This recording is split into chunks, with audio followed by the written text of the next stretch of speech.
de estos fármacos.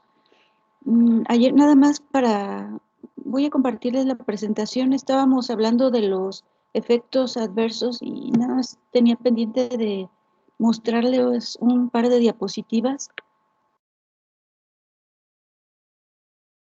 Déjenme compartir la presentación y ya para terminar con los parasimpaticolíticos.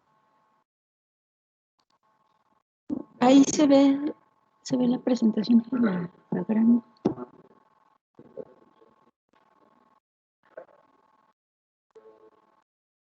¿Sí se ve ahí la presentación? Sí, sí se ve. Sí, sí se ve. Bueno, esta la comentábamos ayer. Aquí venía otro apartado, pero bueno, a nivel gastrointestinal, pues sabemos que si se interrumpe el parasimpático puede producir estreñimiento o retención urinaria en el aparato urinario o en glándulas salivales, una disminución también de la secreción. Y esto es lo que comentábamos del sistema nervioso central. Algunos de los fármacos atraviesan barrera hematoencefálica, pero no todos. Estos dos en particular, la atropina y la escopolamina, sí tienen esa capacidad de atravesar barrera hematoencefálica y alcanzan sistema nervioso central. Estos son efectos que más bien se atribuyen a estos fármacos. Veíamos algunos otros, bueno, y aquí se mencionan, algunos se supone que a dosis terapéutica no es tanto el efecto a nivel simpático, más bien los efectos se empiezan a notar cuando se eleva la concentración, la dosis, y es cuando hay estimulación, nerviosismo, irritación. Y todavía a dosis más elevadas puede producirse depresión, parálisis vulvar y puede, bueno, insuficiencia respiratoria, coma y hasta la muerte. Pero esto pues depende de la dosis. Se supone que a dosis terapéuticas no debe haber este problema. Les comentaba ayer que pues están clasificados en fármacos de origen natural, que son estos dos, son alcaloides de la principal planta de donde se obtienen es la tropa belladona. Hay varias plantas que lo contienen, incluso mencionábamos datura, el toloache o plantas de ese género, contienen atropina o escopolamina. Y los otros fármacos, los que han sido modificados, algunos son modificaciones simplemente de la atropina, o algunos de ellos pues ya son completamente sintéticos. Incluso algunos de estos pueden obtenerse son semisintéticos, pero también se obtienen sintéticamente, completamente sintéticamente. Esta es la tabla es un extracto de una tabla. Están los dos alcaloides, las dos sustancias naturales, y estos dos tienen la capacidad de atravesar sistema nervioso central. Entonces tienen acciones sobre receptores muscarínicos que están en el sistema nervioso central y también a nivel periférico. Su distribución es amplia y también tienen afinidad por los 5 tipos de receptores muscarínicos, del M1 hasta el M5. Entonces, pues esto sí, los efectos colaterales pueden ser más evidentes que con los otros fármacos. La idea de estas modificaciones sintéticas o ya obtenerlos sintéticamente ha sido en primer lugar para que tengan mayor afinidad sobre algún tipo de receptores y que sus efectos sean concretamente en el sitio. Por ejemplo, el tiotropio y el ipratropio se utilizan mucho para problemas respiratorios, asma, bueno, lo que tiene que ver con una broncoconstricción, y entonces producen broncodilatación. Esta modificación, igual los atropina y escopolamina también tienen esa acción, pero estos fármacos tienen especial afinidad por los receptores del M1 al M3 que están distribuidos en esa zona. Y además también el hecho de que se haga esa modificación también modifica su absorción. Por ejemplo, si se administran por vía de inhalación, el efecto va a ser también muy local porque no se absorben tan fácilmente. Entonces van a tener poca absorción pulmonar y van a tener acción especialmente en los receptores que están distribuidos a nivel pulmonar. Igual el hipratropio no tiene esta selectividad por los receptores, pero sí, digamos, tiene una selectividad en cuanto a los órganos, porque va a depender de la vía. Si se utiliza para, también, si se utiliza para broncodilatación, se administra por inhalación y va a tener efectos ahí muy locales. También puede administrarse por vía oral y también los efectos van a ser muy locales, que no se absorbe tan fácilmente. Igual si alcanzara el sistema o si se administraran, por ejemplo, por vía intravenosa, no alcanza sistema nervioso central porque por esas modificaciones químicas no pueden atravesar barrera hematoencefálica. Esa es característica de todos estos.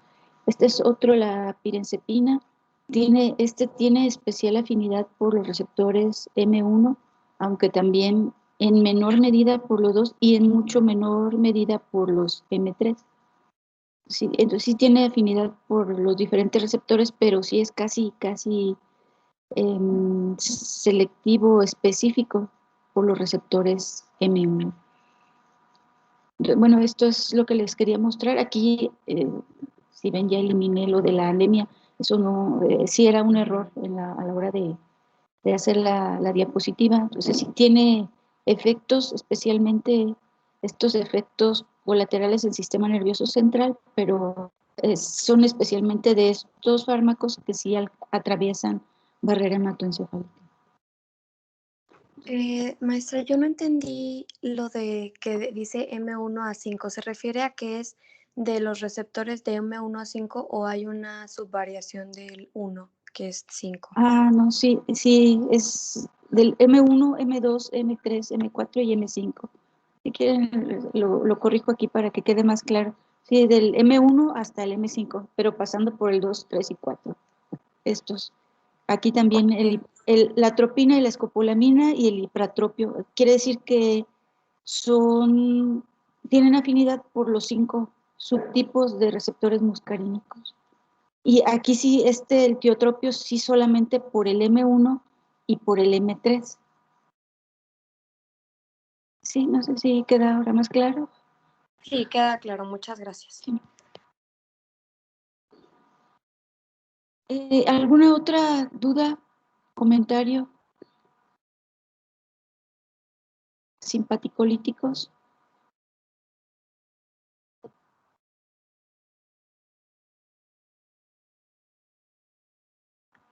Bueno, entonces vamos a ver otro grupo de fármacos que son fármacos que actúan a nivel de ganglios y específicamente en ganglios autónomos. Ya habíamos comentado que pues, los ganglios es como un aglomerado de neuronas donde hay una retransmisión de la señal. En el autónomo, pues esa eh, neurotransmisión, esa retransmisión está ya en el sistema nervioso periférico. Estos ganglios autónomos están fuera del sistema nervioso central, son periféricos. Y hay algunos fármacos que modifican a ese nivel esa señalización. Entonces hay fármacos estimulantes y fármacos inhibidores de esa señalización. No son fármacos muy utilizados ya en la clínica, pero bueno, de todos modos los vamos a comentar. Algunos incluso como que están en estudio, mm, pero tienen el potencial de ser utilizados también en ciertas situaciones.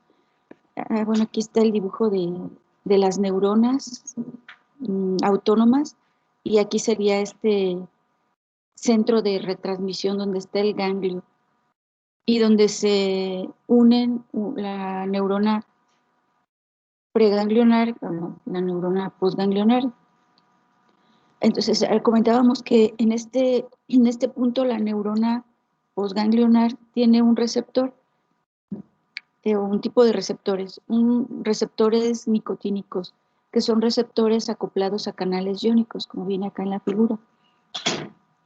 Entonces, tanto en la división simpática como en la división parasimpática, la neurona preganglionar libera acetilcolina, que va a interactuar con alguna de estas subunidades que conforman el canal. Esa interacción hace que se repelen, se retraigan y dejen espacio entre esas proteínas para que pase un ion. Usualmente lo más común es que entre ion sodio, pero también se maneja que puede salir ion potasio. De todos modos, en cualquiera de las dos situaciones, bueno, y lo más común es que más bien ocurra esto. En esta situación lo que va a ocurrir es que hay una despolarización y se continúa con el impulso eléctrico para liberar el neurotransmisor y de esa manera pues se da la comunicación entre las dos neuronas. Aquí lo que pueden hacer los fármacos para estimular esto es unirse directamente al receptor. En lugar de la acetilcolina, unirse esas sustancias y producir esta apertura del canal. Y entonces hacer como una comunicación artificial. No sería directamente que ésta le esté comunicando algo a esta, sino que se esté aprovechando ese receptor por sustancias exógenas para transmitir una señal. Entonces son sustancias agonistas de los receptores nicotínicos postganglionares. Y bueno, como habíamos comentado, pues esta es una estimulación, aquí hay una estimulación tanto simpática como parasimpática, porque en ambas divisiones tenemos este tipo de receptores. Y entonces, pues los efectos farmacológicos van a ser una combinación de ambos eventos, tanto de la estimulación simpática como la parasimpática. Aquí lo que sucede, pues es que hay un dominio en diferentes tejidos, aunque, pues, como hemos visto, varios de los órganos están inervados tanto por la división simpática como la parasimpática, siempre como que hay un dominio de alguno. Por ejemplo, a nivel cardiovascular, aunque estén eh, conectados también los parasimpáticos, si hay una señalización simpática va a dominar la señalización simpática.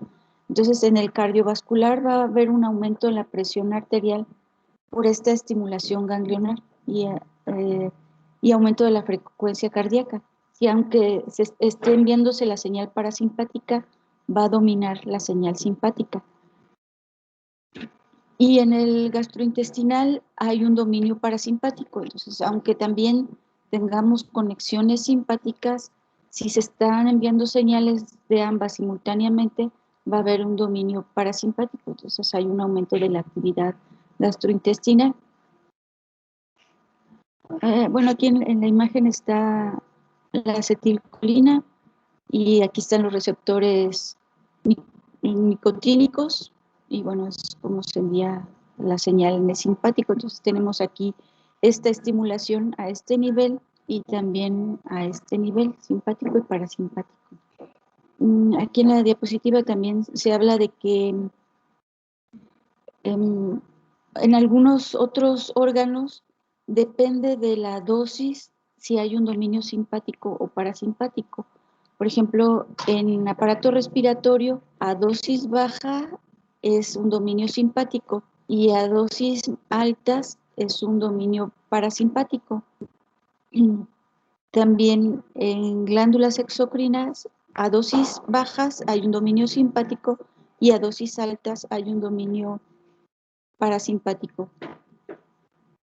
Y a nivel central, pues también es una combinación, ¿no? Aumenta el estado de alerta, disminuye la ansiedad, produce relajación, convulsiones, náuseas, vómito. Y esto también por esa combinación, bueno, aquí no sería simpático y parasimpático, sería acción directa sobre receptores nicotínicos centrales. Entonces, aquellos fármacos que pueden estimular ganglios, algunos también lo hacen a nivel central. No sé si hasta aquí vamos bien. ¿Alguna duda o comentario? Maestra, Sí, yo sí tengo una duda. sí. Con respecto a las dosis bajas, o sea, por ejemplo, si les damos una dosis baja de algún simpático mimético, lo que va a provocar es la estimulación. Oh, es que no entendí muy bien ahí. Sí, es más bien dosis bajas, pero del estimulante ganglionar. Entonces, el estimulante ganglionar va a estimular tanto el simpático como el parasimpático. Digamos, a dosis terapéuticas va a haber en estos órganos, hablando de aparato respiratorio y glándulas exocrinas, va a haber un dominio simpático a dosis bajas, pero si se incrementan la dosis, va a haber un dominio parasimpático, pero es por la estimulación ganglionar. Sí, entonces, son estimulantes ganglionares que van a estimular ambas divisiones. En el cardiovascular, aunque se estén estimulando ambas divisiones, a dosis terapéuticas va a haber un dominio en el cardiovascular simpático. Y en el gastrointestinal hay un dominio parasimpático. Y esto pues depende de... Esto, bueno, es más claro porque em, depende del grado de conexión. Hay una mayor conexión en el cardiovascular del simpático que del parasimpático. Y acá en el gastrointestinal hay una mayor control del parasimpático que del simpático. Y acá no es tan claro porque tenemos ambas divisiones. eh, si, por ejemplo, esta podría ser una célula del respiratorio y esta del respiratorio. Entonces, ambas, la estimulación simpática y parasimpática van a estar controlando el respiratorio. Pero si hay una dosis baja, como que domina la estimulación simpática y se va por esta señalización. Es algo que se ha observado cuando se administran dosis altas del ganglionar, aunque haya una estimulación simpática también, hay un dominio parasimpático, igual en el bronquial. Sí, no sé si queda más claro o me Sí, regreso un poco más. no, sí, gracias. Sí, sí queda. Entonces, estamos hablando de fármacos que van a estimular ambas divisiones simultáneamente porque lo hacen a este nivel.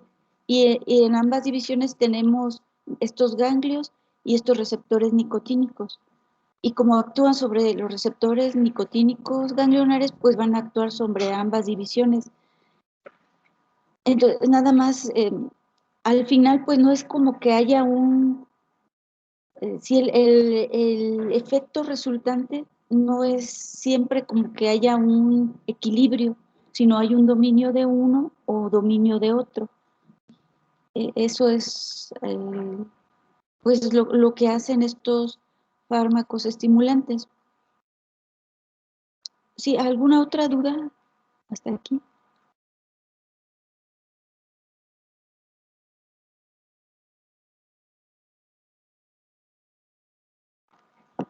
Les comentaba que no, todo bien, bueno, gracias. Entre los estimulantes ganglionares, el más común, bueno, de hecho, la nicotina fue de las primeras sustancias que se investigaron desde por allá en 1800, que estimulaban estos receptores y por eso se les llamó receptores nicotínicos, por esta acción de la nicotina sobre esos receptores.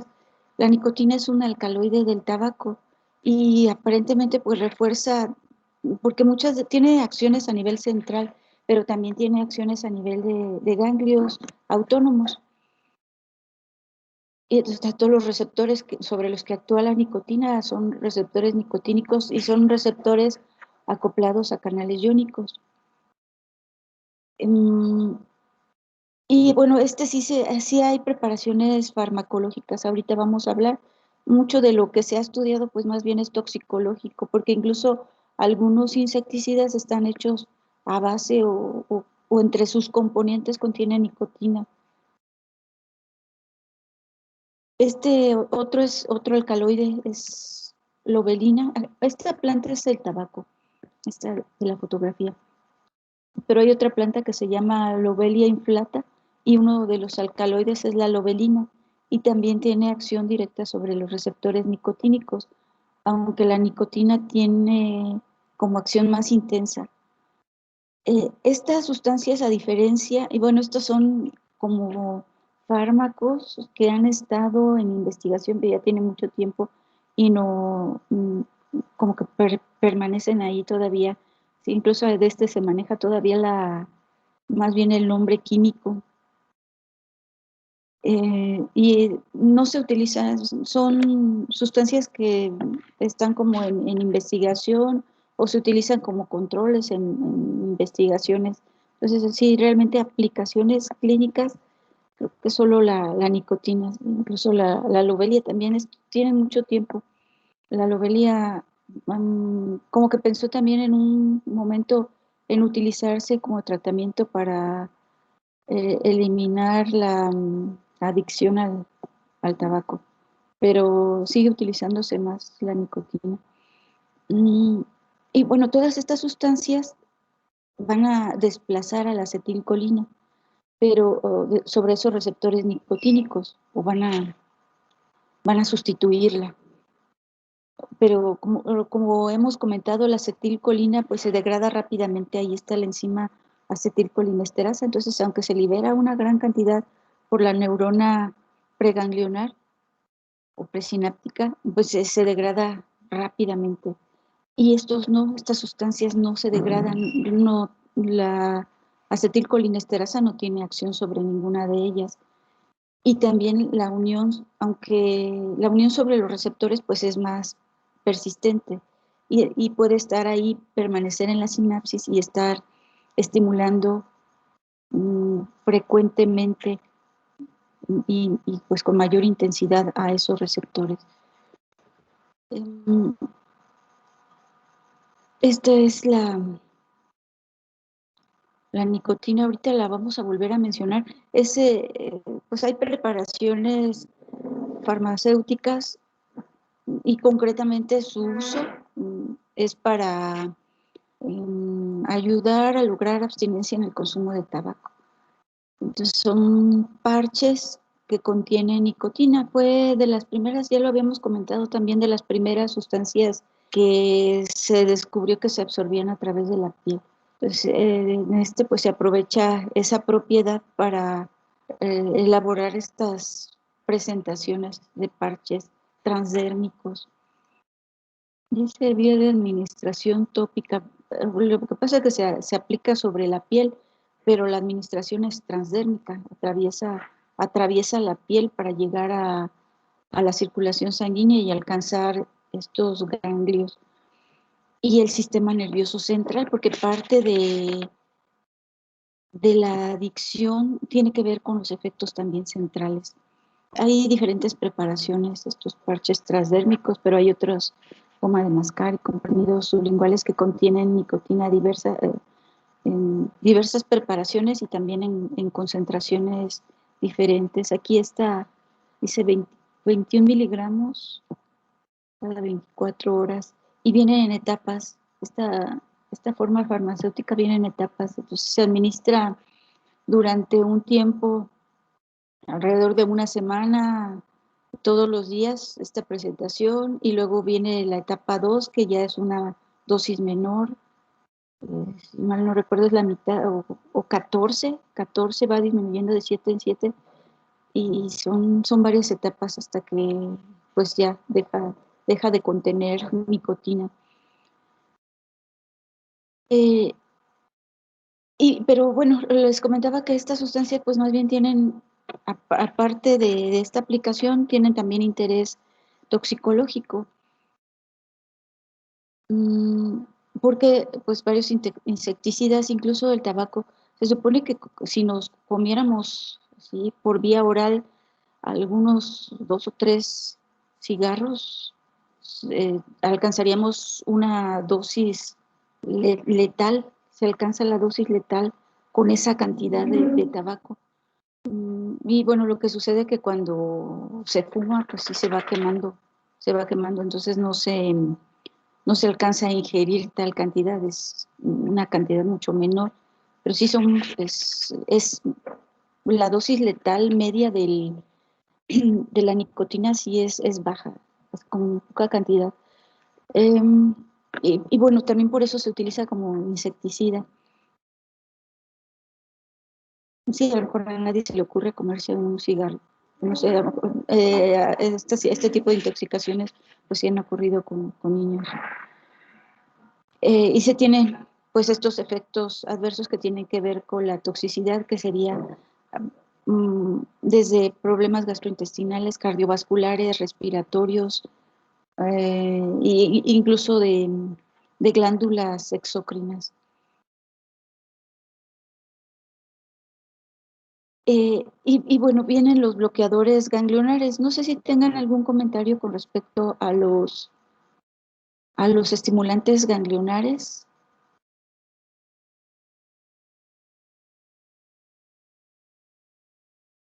No, parece que no.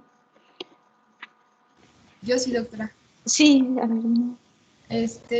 Por ejemplo, la nicotina, que es estimulante pues ganglionar, ese solamente es ingerido artificialmente, o sea, nosotros, o sea, es como usado con fines farmacológicos o si está como en nuestro organismo, pues. No, sí es un xenobiótico. Dices como si nosotros producimos nicotina, que sea una sustancia endocrina. Endógena. Endógena, perdón, sí. No, sí es un xenobiótico, para nosotros es un xenobiótico, es un alcaloide del tabaco y nosotros no lo producimos.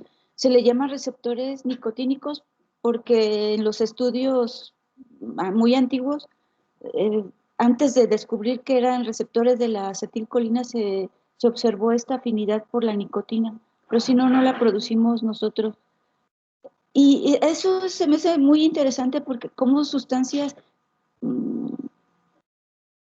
que producen plantas, pues alcanzan a tener esta afinidad con sustancias que nosotros sí producimos, cómo pueden competir o sustituir, sí, qué es lo que hace la nicotina, pero sí, no la producimos nosotros.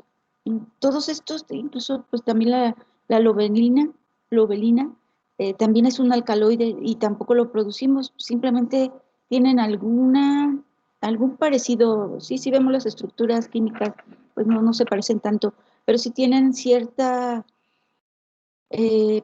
parecido como para que puedan interactuar con el mismo tipo de receptores. Entonces, son xenobióticos para nosotros. Ah, ok. Gracias, doctora. Y, De nada, no, sí. bueno, cuando, por ejemplo, se usa la nicotina con fines terapéuticos, y, o sea, debido a las funciones que vimos que tiene, pues, o por la fisiología normal, que vimos que estimula, o sea, en la división simpática, estimula el aparato cardiovascular y en la división parasimpática al gastrointestinal. O sea, podríamos decir que cuando administramos nicotina, eh, eso ocurre, o sea, va a subir, o sea, va a activar a ambos. Sí, lo que pasa, bueno, es que se usa en personas que tienen la adicción a estar consumiendo la nicotina. Entonces, ellos ya tienen como esta estimulación. Ahorita vamos a ver que también, de hecho, se clasifica la nicotina como un bloqueador ganglionar, porque como persiste aquí en la sinapsis, no se degrada, termina bloqueándolo. Pero sí, la nicotina va a producir ambos efectos. Aquí lo que se trata, lo que pasa es que cuando una persona ya tiene dependencia a la nicotina, eh, pues hay tolerancia, hay esta resistencia y lo que se trata con el tratamiento es de ir disminuyendo la dosis, las dosis necesarias. Entonces no se puede, si se suprime el consumo de manera abrupta, también se presenta un síndrome de abstinencia.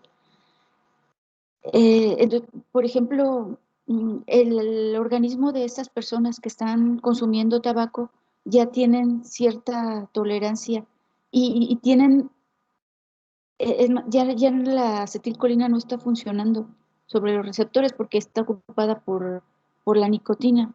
Entonces están funcionando ya de otra manera su organismo. Si se suprime por ejemplo, parte de lo que sucede es que se suspende esta actividad gastrointestinal por esa supresión abrupta, súbita. Ya no va a haber la estimulación de la nicotina, entonces se va a disminuir drásticamente la actividad gastrointestinal y entonces pueden sufrir de parálisis gastrointestinal, un estreñimiento muy notorio, por ejemplo, es algo que puede ocurrir. Entonces, parte de la recaída, de hecho, bueno, tiene otros efectos y a lo mejor incluso son más intensos lo que sucede a nivel central. Pero bueno, parte de la recaída pudiera ser esto. ¿Sí? No sé si han oído y tienen que fumar para poder poner en funcionamiento el aparato gastrointestinal, porque ya necesitan a la nicotina que esté estimulando, que sería en este nivel, que esté estimulando el parasimpático, que esté estimulando el músculo liso gastrointestinal, necesitan la nicotina. Entonces, con el tratamiento de retirada es disminuir gradualmente los requerimientos y que se vaya restituyendo el funcionamiento normal de la acetilcolina, ir disminuyendo poco a poco la cantidad de nicotina en la sinapsis y que esto vaya funcionando adecuadamente. Y esto a nivel autónomo y a nivel central. Sí, entonces sí va a suceder esto, pero la idea de administrarlo es irlo retirando gradualmente. Sí, no sé si te Sí, contesto. Sí. gracias. De nada. ¿Alguna otra duda, comentario? Dijo que la dosis letal era 1 o 2 cigarrillos. Sí, ahorita no recuerdo si es poquito, bueno, depende del peso y de la edad. Creo que en niños es algo así como dos cigarrillos, 2 cigarros. Pero dejen, también les busco el dato si quieren en concreto, es muy poquito. Sí, por ahí tenía el dato de dosis letal de la nicotina, creo que lo habíamos visto en alguna diapositiva anterior. Pero sí, es muy poco. Gracias. No, de nada, Luis. Mm,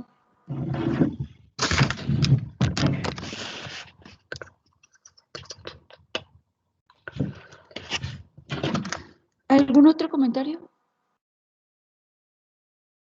Bueno, el otro grupo de fármacos que también actúan a nivel ganglionar, pues hacen lo contrario, son bloqueadores ganglionares. Aquí hay varios mecanismos de acción de estos bloqueadores ganglionares. Tenemos los que son antagonistas de los receptores nicotínicos.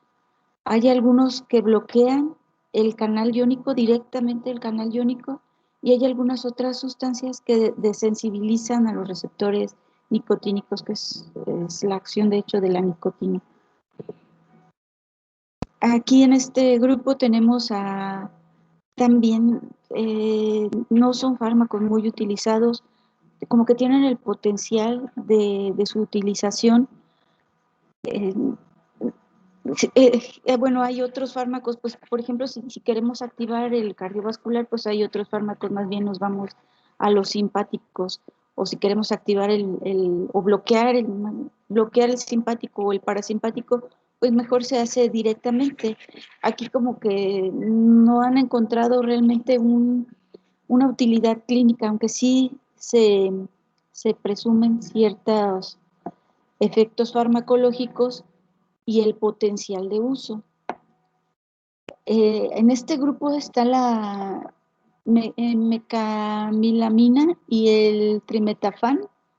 Son dos fármacos que son antagonistas competitivos de la acetilcolina en los receptores nicotínicos y sí tienen especial afinidad por los receptores nicotínicos.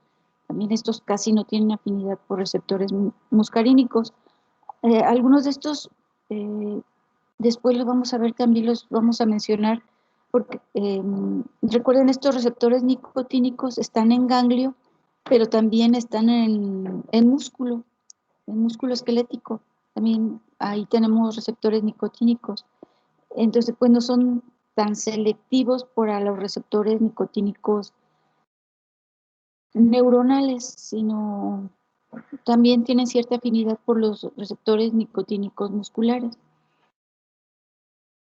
De los otro mecanismo de acción es de los que bloquean directamente los canales de sodio. Aquí pues tiene que estar el canal abierto. Sí, aquí está esta sería, bueno, si este es el canal iónico, la acetilcolina se pega a su receptor, se abre el canal y deja entrar sodio.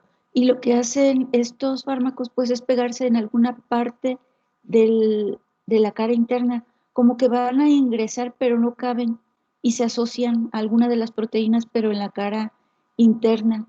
El canal tiene que estar abierto, entonces sí tuvo que haber una estimulación, puede ser por acetilcolina o por algún agonista de la acetilcolina, abrir el canal para que estas sustancias puedan ingresar y tapar el canal. Entonces, es el bloqueo directo en los canales de sodio acoplados y que deben estar abiertos. Si tuvo que haber habido una estimulación. Hexametonio y pentametonio son dos de las sustancias que tienen este mecanismo de acción. Y el tercer mecanismo de acción pues es la estimulación persistente, que es lo que hace la nicotina. Les comentaba, la nicotina pues no se degrada por las enzimas, la acetilcolinesterasa que degrada la acetilcolina, pues no, y no tenemos enzimas a ese nivel que degraden tan eficientemente a la nicotina. Entonces persiste por mucho tiempo en la sinapsis. Entonces comienza produciendo una estimulación, pero termina siendo un bloqueo porque está ahí y después deja de, si se queda asociado y mientras está asociado a lo mejor se produce una estimulación, pero si se queda asociado mucho tiempo, termina siendo un bloqueador. Y es lo que sucede con la nicotina y con los fumadores, los que fuman también en exceso. Comienza con una estimulación y terminan con un bloqueo, pero es por la persistencia de la nicotina en la sinapsis. También aquí pues va a haber una mezcla de efectos de efectos simpáticos y de efectos parasimpáticos. Entonces lo que sucede con el bloqueo ganglionar es a nivel cardiovascular hay una disminución de la presión arterial por bloqueo simpático y taquicardia por bloqueo parasimpático. Hay midriasis por bloqueo parasimpático, gastrointestinal, una disminución de la actividad por el bloqueo parasimpático, también en vejiga urinaria hay una retención urinaria por bloqueo parasimpático, en glándulas exócrinas también hay una disminución de secreciones también por bloqueo parasimpático, y entonces casi el principal efecto cardiovascular es en la presión arterial. Y bueno, esto por mencionar algunos de los efectos farmacológicos de estas sustancias. Y bueno, también efectos en sistema nervioso central, alcanzan el sistema nervioso central, entonces también tienen algunos efectos centrales. Aquí, bueno, se mencionan estos usos terapéuticos, aunque sí sus usos realmente están muy limitados. Hay otros fármacos que tienen menos efectos adversos o colaterales que los ganglionares y casi siempre se prefieren. Aquí pues sería a lo mejor después de haber probado casi toda la diversidad de otros fármacos de primera, segunda, tercera elección y ya luego se recurriría a estos. Entonces, pueden utilizarse en tratamiento de hipertensión arterial, pero su uso limitado. Para producir, a lo mejor es el uso, todavía tiene más aplicación para producir hipotensión arterial controlada durante las intervenciones quirúrgicas para reducir hemorragias. Todavía aparentemente es un uso más común, pero igual hay otros fármacos que se utilizan más en esas situaciones. Y también pues está el bloqueo de estos fármacos, el uso de estos fármacos bloqueadores se ha estado evaluando en el tratamiento de dependencia de nicotina e incluso de cocaína, pero sí sigue todavía en ensayo, como que no se ha demostrado completamente la eficacia de estas sustancias para este tratamiento. Quizás pues solo la nicotina, pero veíamos pues son las dosis que se administran son de retirada.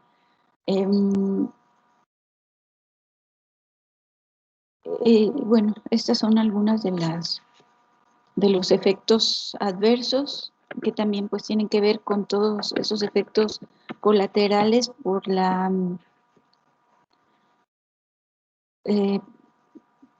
pues por la acción en ambas divisiones.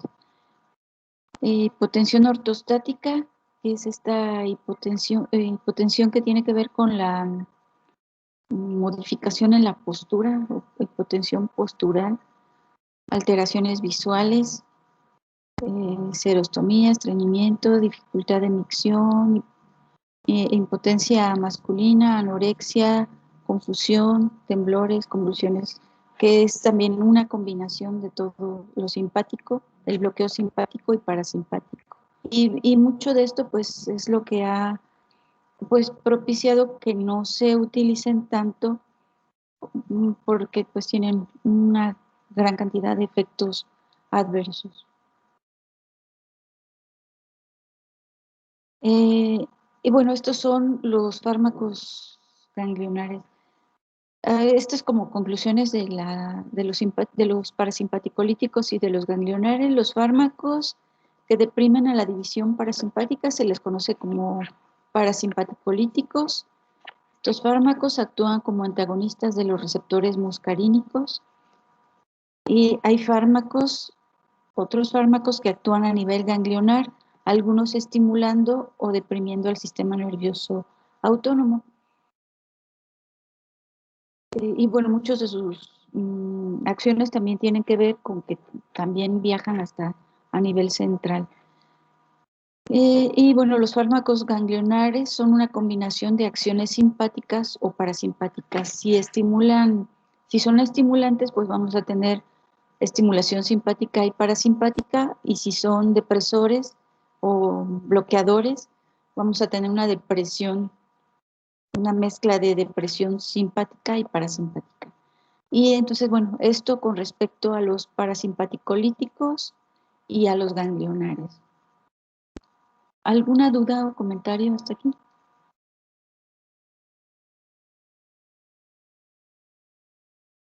Yo tengo una. Sí. Bueno, en los usos que dijo que se usaban, bueno, lo más usado es para hipertensión arterial. Entonces aquí se administran este tipo de fármacos para que persistan y den el efecto contrario. Sí, bueno, puede ser cualquiera de los tres y de los tres grupos, de los tres mecanismos. Finalmente lo que va a suceder por cualquiera de los mecanismos, ya sea incluso por desensibilización o por antagonismo en los receptores, si se antagoniza, sí, a ver, aquí me voy a lo fisiológico. Si se antagoniza la división simpática, hay una disminución en la presión arterial. Es parte de los efectos que produce. Y esto por los tres mecanismos, ya sea por el bloqueo directo de los receptores, por el antagonismo, por el bloqueo de los directo de los canales o por la estimulación persistente. Entonces, por cualquiera de los mecanismos se supone que se produce este efecto farmacológico, una de disminución de la presión arterial, que sería por eso uno de los usos. Para el tratamiento de la hipertensión arterial, pues se buscaría disminuir la presión arterial. Sí, no sé Sí, si quedó claro, ok, si entendí gracias. sí, entendí la pregunta, sí está bien. Y por eso, pues en lo demás, pues a lo mejor no tiene tantas aplicaciones y esa sería la principal aplicación. ¿Alguna otra duda? Doctora, ¿podría pasarnos esta presentación para estudiar lo que no alcanzamos a anotar? Sí, les voy a dejar ya ahorita las dos. Todavía no coloco tampoco la de parasimpático miméticos y la de estas dos.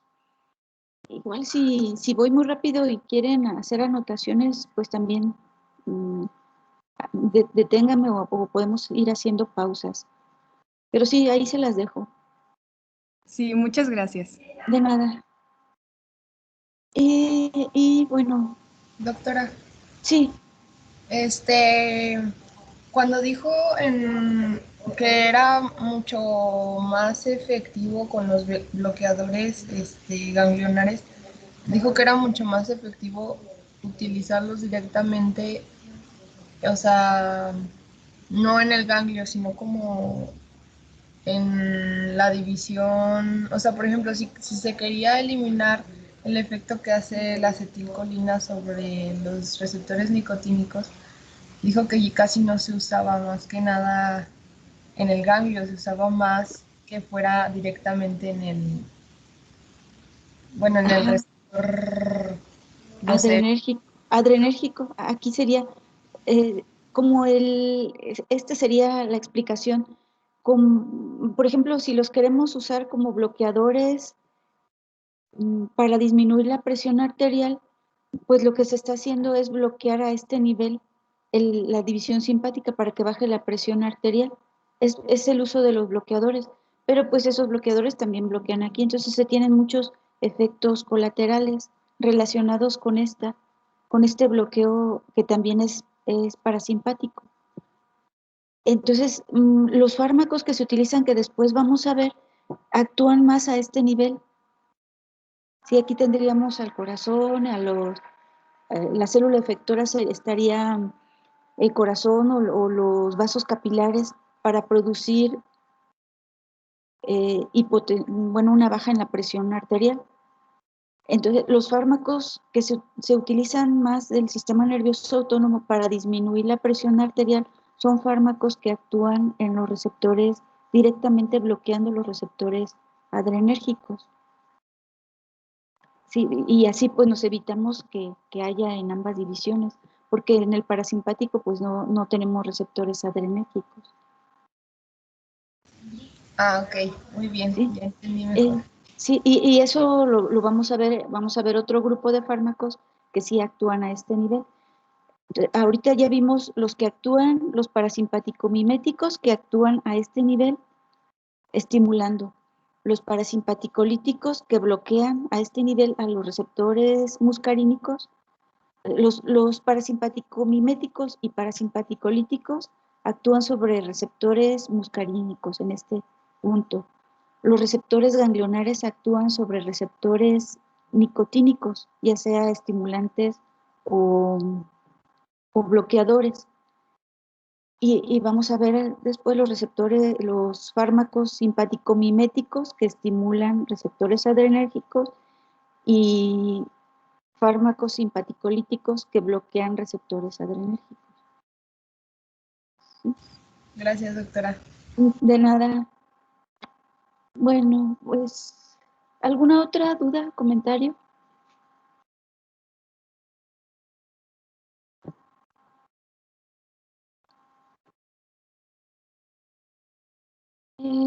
Bueno, si no, vamos a dejarle hasta aquí y ya la semana que entra comenzamos a ver los simpaticomiméticos. Entonces,